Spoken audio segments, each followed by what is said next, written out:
Politics, noun.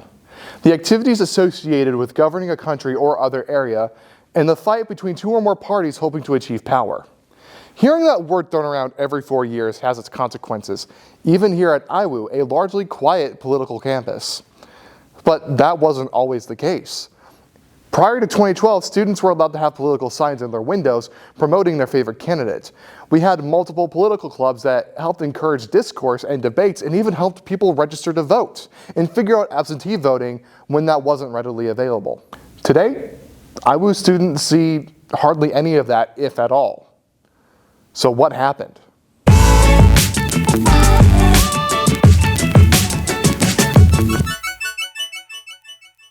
I think I understand the reason that was done, that policy change was done. There's a concern, I think, sometimes for visitors coming on campus and what types of political signs would be there.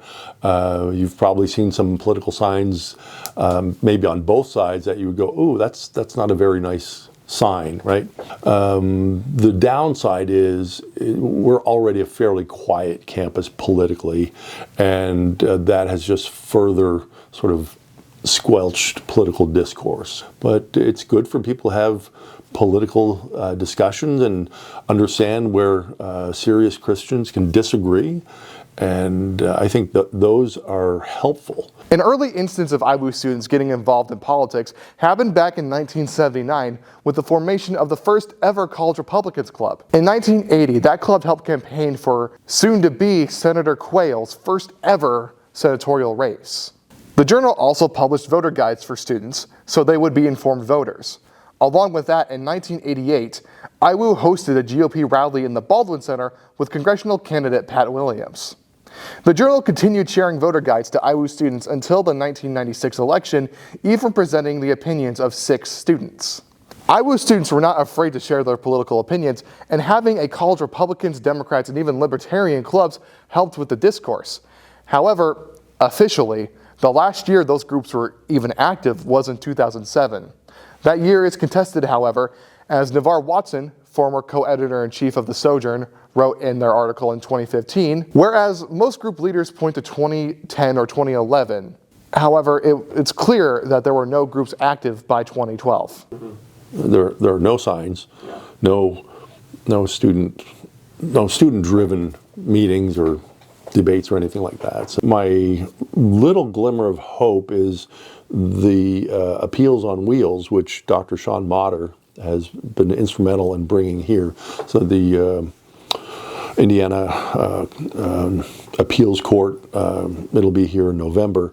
So that's in the broader scheme of political science, the legal aspect is an important one. So it's good for students to see that. So that's happening, but would I prefer to have political candidates here on campus and hear them speak? Absolutely, yeah. Recently, senior Keegan Rice has started work on a new conservative club to be associated with national organizations in a similar vein, and even IWU organizations like IWU's Pro-Life Club. So really the beginning of wanting to start a conservative club is really just to get political conversations going on campus. I believe that the campus is going to be healthiest when people can disagree and have those disagreements civilly. And in addition to that, really just to get people involved in politics. I think as Christians, we really have a duty to be involved in politics in the world, especially with, the Great Commission to go out and spread Jesus' name. I think one really good way to do that is to be actively engaged in politics.